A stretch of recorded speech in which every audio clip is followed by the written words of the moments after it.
4 goals, 3 points, top of Group L.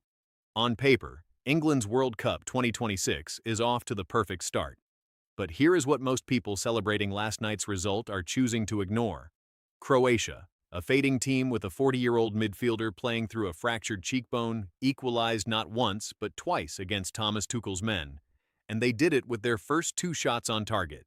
Read that again. Croatia's first shot, goal. Croatia's second shot, goal. If you had told any England fan before kickoff that Croatia would score on 2 of their first 2 attempts, they would have predicted disaster. Instead, England somehow won 4-2. So the real question today is not whether England are good enough to beat Croatia. They clearly were. The real question is whether this performance contains a warning that could haunt them when the competition gets truly serious. Stick around because we are going to break down everything that happened in Dallas. The good, the great, the alarming, and what it all means for England's World Cup dream. 1. The match in full. A first half from chaos, a second half from heaven.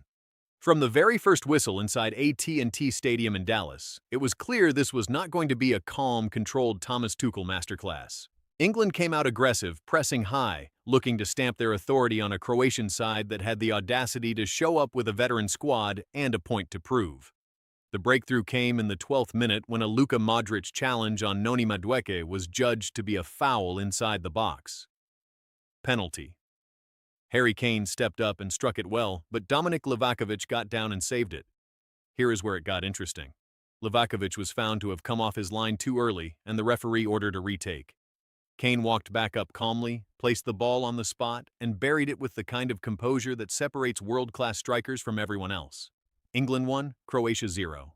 For about 20 minutes, England looked exactly like what they had promised to be under Tuchel. Fluid, quick, dangerous from every angle.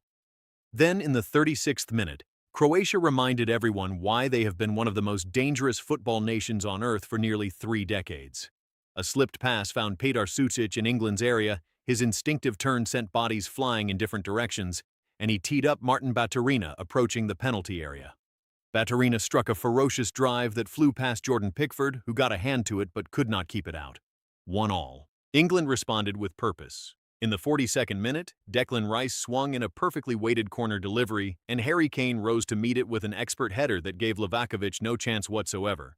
That was Kane's second of the night, and it equaled Gary Lineker's record of 10 World Cup goals in an England shirt. A remarkable personal milestone in a remarkable individual performance. England 2, Croatia 1. You would think that going into halftime with a lead, England could regroup, control the tempo, and close things down. Football had other ideas. In the 5th minute of added time, Mario Pasalic clipped a ball over the top of England's defensive line. Ivan Perisic controlled it with one touch and laid it off to Peter Musa, who rolled the ball through the legs of Pickford with the casual confidence of a man who plays in Dallas for FC Dallas and apparently felt very much at home. 2-2 at halftime. A chaotic, breathless, fascinating opening 45 minutes that left the score level and both sets of fans utterly on edge. England's assistant manager Anthony Barry, speaking to British television at the interval, described it as a confusing performance. That is very much the diplomatic version of what Tuchel was reportedly saying in the dressing room. Whatever words were used behind closed doors, they had the desired effect. England came out for the second half looking like a completely different team. More direct, more purposeful, more ruthless. In the 47th minute, Jude Bellingham took the ball in midfield, drove forward without hesitation, held off a Pasalic challenge with ease, and unleashed a low, precise shot past Livakovic. England 3, Croatia 2. This time, England did not sit back. This time, they kept their foot firmly on the throat of the match. And in the 85th minute, substitute Marcus Rashford, introduced from the bench with the game still not entirely safe, put it beyond all doubt with England's 4th. Final score, England 4, Croatia 2. 3 points secured, Group L topped, and the tournament officially underway. 2. The stars who shone brightest. Let us talk about the men who made the difference, because there were performances in this match that deserve to be highlighted and remembered. Harry Kane was, once again, the heartbeat of everything England do.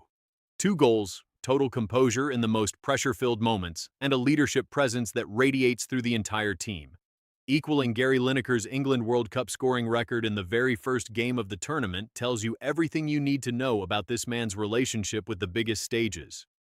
Kane did not have a perfect game in terms of general play, but when it mattered, when England needed someone to step forward and be counted, he was there every single time. That is the definition of a great captain. Jude Bellingham's performance deserves its own chapter. He broke a historic record simply by taking to the field, becoming the youngest player in history to appear for England at 3 consecutive major tournaments. But records alone do not tell the story of how influential he was. His goal was a statement of intent, a drive through the heart of Croatia that summed up everything Tuchel wants from him: energy, directness, and the conviction to keep going when everyone expects you to pass. His all-action display in the second half was the engine that drove England's transformation from a nervy, uncertain team into a dominant, relentless force. Noni Madueke deserves more credit than he will probably receive in tomorrow's headlines. He won the penalty that opened the scoring, constantly troubled the Croatian defense with his directness, and gave Tuchel a genuine wide option that looked capable of making something happen at every moment. And then there is Marcus Rashford, who came off the bench and did exactly what a top-quality substitute should do: score a goal that removes all doubt and sends the crowd home happy. A cameo that mattered, a contribution that will be remembered. 3. The hidden problem: what the scoreline does not show. Here is where we need to be honest, because the danger of a 4-2 win is that the margin of victory masks the margin of concern. England were defensively all over the place in that first half. Not occasionally, not in brief moments, all over the place. The 2 Croatian goals were not unlucky. They were not worldies from 40 yards. They were the direct result of lapses in organization and concentration at the back that have no business happening at a World Cup. The center-back pairing of John Stones and Ezri Konsa was exposed repeatedly by balls played over the top of them. Croatia's second goal, the Musa equalizer, came from exactly this type of delivery: a long ball that split the defensive line and left England vulnerable. Before the tournament, the defensive department was identified by multiple analysts and commentators as the area of greatest concern for England's chances of going deep. Wednesday's performance did absolutely nothing to dispel those concerns. In fact, it confirmed them and added a few new ones. Thomas Tuchel's visible fury at his team's defensive frailties during the first half was not that of a manager who was surprised. It was the fury of a man who had worked specifically on these things in training and saw his players make the same mistakes anyway. That is a different and more worrying kind of frustration. The Croatian coach Zlatko Dalic, speaking after the match, said that England are the most dangerous set-piece team in the tournament, with around 40% of their goals coming from dead ball situations. But he also noted that his players had prepared extensively for exactly those situations and still could not cope with them. Now imagine what happens when England face a team that is both better at defending set pieces and more clinical on the counterattack than Croatia. Jordan Pickford made several important saves to keep England in the match during Croatia's periods of pressure, which tells you something important. England's goalkeeper was genuinely busy. Against a team with Croatia's declining pace and aging midfield, the goalkeeper should not be making multiple crucial interventions. When England face tougher opponents in the knockout stages, and they will, that is simply the nature of a World Cup, a defense that concedes 2 goals from its opponent's first 2 shots on target is going to be in serious trouble. 4. What this means for England's next matches and Tuchel's big decisions. England's next fixture in Group L is against Ghana on Tuesday, followed by Panama in what should be a straightforward group stage on paper. But Tuchel cannot afford to treat these games as training exercises. The defensive problems that were exposed against Croatia need to be addressed and corrected before the knockout rounds begin, because in the round of 32 and beyond, you do not get the luxury of scoring 4 goals to paper over the cracks. The questions Tuchel must answer are difficult ones. Is the Stones-Konsa partnership truly capable of holding firm against elite attacking pace? Is there a different defensive configuration that offers more solidity without sacrificing the team's attacking quality? And critically, can England's brilliant free-flowing attack continue to function at this level even if Tuchel asks the team to be more conservative and structured out of possession? The Bellingham question is also fascinating. Playing him as an advanced midfielder, as he was in the second half, gave England a different dimension entirely. But it also means that there is a player of world-class quality operating high up the pitch, which requires the players behind him to be even more disciplined and organized. If they are not, the gaps that Bellingham's positioning creates become invitation cards for the opposition.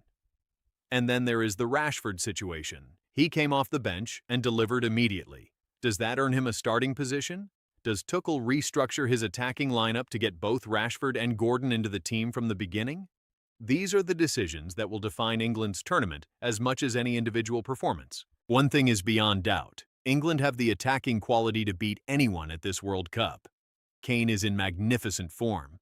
Bellingham is playing with the authority of a man born for moments like these, and the supporting cast showed enough individual quality in Dallas to be genuinely excited about what this team could produce against stronger defensive opposition. The firepower is there. The tournament-winning potential is absolutely there. The defensive foundation that a champion requires is not yet there, and that is the sentence that should keep Tuchel awake at night. 5. England's World Cup dream. How far can they really go? This is the question that every England fan, every pundit, every football lover with an opinion wants answered. And after what we saw in Dallas, the honest answer is this: we simply do not know yet. And that is both the excitement and the anxiety of supporting England in a tournament. The optimistic reading of Wednesday's result is genuinely compelling. England beat a tough, experienced Croatia side despite being pegged back twice. They showed the mental resilience to regroup at halftime and completely dominate the second half. They scored 4 goals with a variety of methods: penalty, header, driven shot, counterattack finish, which suggests that Tuchel's system is not dependent on a single source of creativity. Kane is scoring, Bellingham is influencing, and the squad depth was demonstrated by a Rashford substitute appearance that changed the game. These are the ingredients of a tournament winner. The pessimistic reading is equally valid. England conceded 2 goals to Croatia's first 2 shots on target. They looked chaotic and disorganized in the first half. Their defensive line was repeatedly exploited by balls played over the top. Against Brazil, against France, against a resurgent Germany, or against the Argentina side that just demolished Algeria 3-0, this kind of defensive fragility would be ruthlessly punished. The gap between winning 4-2 against Croatia and lifting the World Cup trophy is enormous, and that gap is currently located at the back. But here is what gives reason for belief beyond the statistics and the tactical analysis. Thomas Tuchel is one of the most intelligent football managers on the planet. He has managed Champions League finals, he has won major trophies under the highest pressure, and he has consistently shown the ability to evolve and adapt throughout a tournament. He was visibly furious with his team's defensive performance on Wednesday. That fury is a signal. It means he knows exactly what the problem is, and it means he is going to spend every training session between now and England's next knockout match trying to fix it. England have the squad to win this World Cup. They have the striker, they have the creative midfield player, they have the depth of options, they have the set-piece threat that the Croatian coach himself admitted is the most dangerous in the tournament. What they need to find in the next few weeks is the defensive composure and organizational discipline to back up all of that attacking brilliance. If Tuchel can fix the back line, England become genuinely frightening. If he cannot, they will score beautiful goals on the way out of the tournament to a team that was less spectacular but considerably more solid. The World Cup dream is alive, and it is burning brightly in Dallas tonight. Whether that flame becomes a bonfire or burns itself out too early depends entirely on what happens in the next training session, and the one after that, and the one after that. England are on their way, but the journey has only just begun.